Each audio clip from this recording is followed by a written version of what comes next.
I got connected to calling you up. So, I guess first question is, like, what teaching did you do, and, like, what all experience do you have with working with kids? So Throughout your I life. was an early childhood educator there at Purdue University. So I taught anywhere from, I helped with 6-week-old all the way up to when children went to kindergarten. But the Okay. great thing about it is I worked at Purdue where we have the child development labs. And so I also worked with undergraduate students. So I had student teachers, I had practicum students. So like when you go into a lab and you learn stuff in your lab, I actually ran a lab of 3 to 5-year-old children for 11 years. Oh, okay. So yeah, so I had both little kids and you guys as big kids in my classroom. So okay, so what are some things that kids is a little different for learning? So like I'm doing something about personalized learning. What are some aspects of like learning that differs between kids? I would say and there's a lot of research out there that there are really 7 different learning types or learning styles. Some are very much audio, some are visual, some are learn by doing. I always give the example, and this is one that I give to all students that come through, is you can learn a lot in a lot of different ways. Like if I was trying to teach you about an apple, I could say, oh, we're going to learn about an apple. You know what that sound is. I can write apple up on a whiteboard and you can see that there's an A, 2 P's, an L, and an E. I can give you a picture of an apple. You know a little bit more about it. You might know maybe the overall shape, maybe the color, those sorts of things.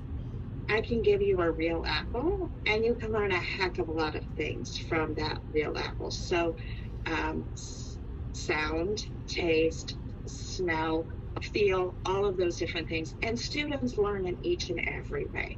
So when I taught preschool, I was very much a science type of engineering type of teacher. Like I would bring out old VCRs and tools and put them on a table and we would work through taking things apart, putting them back together. I also had a large set of wooden blocks in my classroom and children learned about architecture and things like that. Sometimes, and this is very stereotypical, so please don't think that this is the way I think, certain types of students would gravitate to certain areas. So I'm going to give the example. I had some students who would go over and only do wooden blocks, but I needed to see how they did with writing and painting and all of those things and how they held pencils and cut paper and those things. So I would incorporate the two. I would take glue, paper, pencils, scissors, and put them in my wooden block area so we could draw and write and draw pictures of buildings and put that over there, so that I incorporated and I looked at each individual student's learning style and incorporated what I needed them to do, because I knew I wasn't going to get certain children over to the art table or to the art easel. I had to incorporate it in a different method. Okay. Did that answer your question? That was an amazing answer. That was very helpful. So I'll kind of move into it. You kind of talked about it a little bit at the end. How do you keep students motivated and wanting to learn? You kind of got into that at the end. Mm-hmm. And for you guys as students, and this is something that we, in early childhood and in elementary education, you learn about how to motivate people.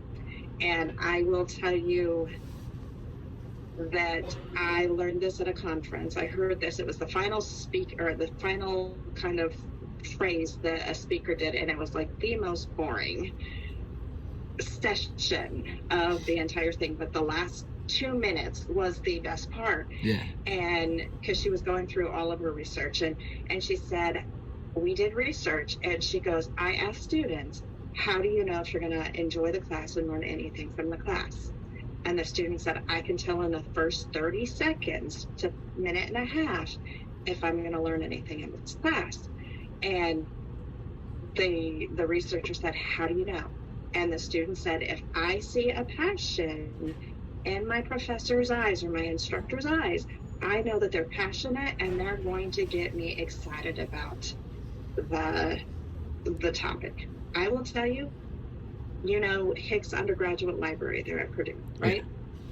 I actually had the pleasure of having John Hicks as an instructor for an econ class Oh, for really? me when I was, yeah, there's me going, I am not an econ person. Do not ask me to do anything with numbers and things like that. He made that class really fun. It's one of those that even if you're not interested in the subject, if you have a really great instructor or that can get you excited about something, they're going to make it fun and enjoyable. Nice. You might still hate the content, Yeah, but at least you're going to enjoy and learn something in the class. So, what are some things that passionate teachers do that make the class fun? Like, they give like real world examples, they're able to relate it. Like, what are kind of the things they can do that non-passionate, or like, you know what I'm saying? I don't know if that question came out. I would say that one of the things that truly good instructors do is that they make it as relatable as possible. Like, I know that in the School of Engineering Technology, and I don't know what your major is. Mechanical engineering technology. Okay, so in MET, you're going to probably take at least one course with Dr. French. He is the Qajar building guy. Okay.